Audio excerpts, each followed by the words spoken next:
Nick, thank you for taking time to speak with me today. I appreciate it. The monkey obviously plays a huge part in the film, and animals can be both fun and challenging to have on set.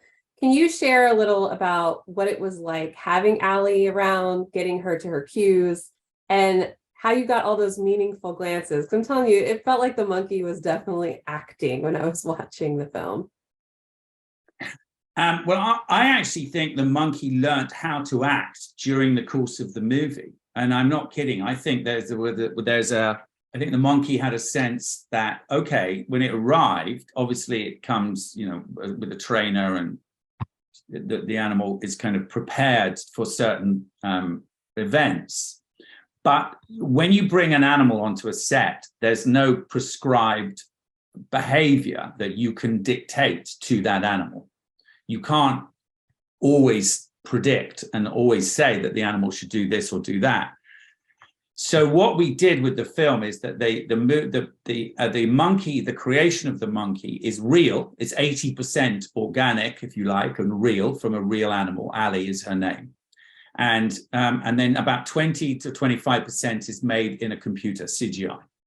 So we actually created our own version of Allie to do certain things that we knew that she wasn't capable of doing when we were shooting. And to all intents and purposes, what it means is that an animal can throw a scene in any direction at any moment, because the actors are prepared with a sense of, okay, we're going to do this or we're going to do that.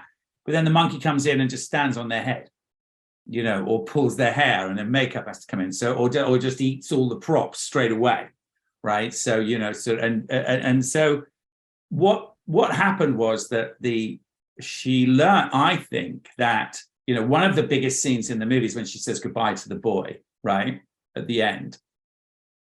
And I actually genuinely think that she knew that was that was the emotion required in that scene, because she'd been working with us for 6 or 7 weeks. And so she understood something about the process of making an emotion work. Whether she did or whether we were imagining it, I don't know. But I can pretty much guarantee that by the end of the process, in the last 2 weeks of shooting, she knew much more about the process of acting than she did when she walked in. And also, it's reward. Everything is a reward with an animal on set. So it's peanut butter. It's literally peanut butter. It's the peanut butter in your finger from the trainer that you've done something well.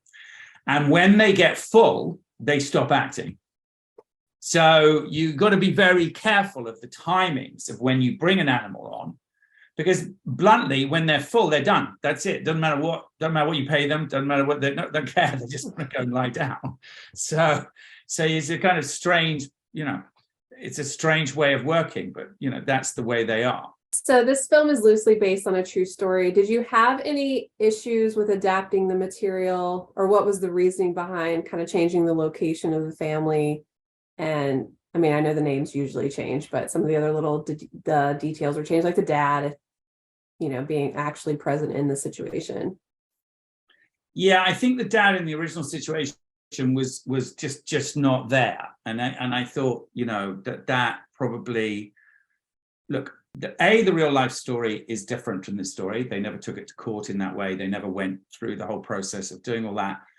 But Ned, I absolutely, this would not have happened without Ned and his own journey to learn. There's a young man whose life got changed, and who's now late 30s, 40s, and who's lived this existence that changed his life for and has learned to be a different person, I suppose, and has learned to have hope in that situation. And then the biggest, when you screen a movie like this, the biggest thing that actually was when I showed it to the family.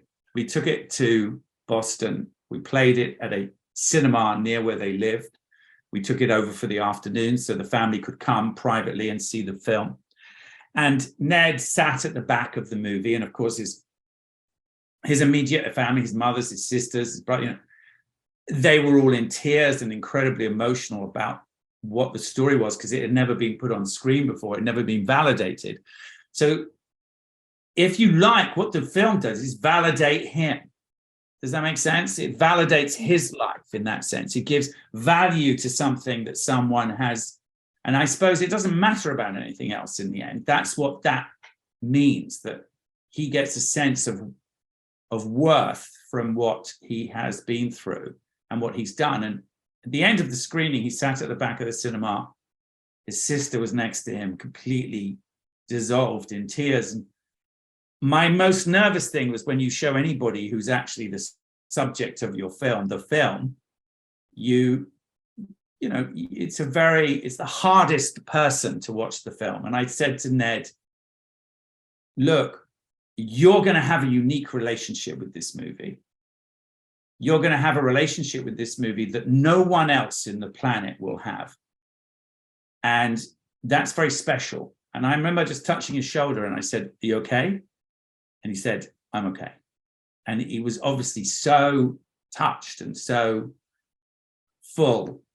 And that was the biggest, I guess, one of the biggest emotional moments of actually showing the subject of the movie, the movie. That's beautiful. Thank you.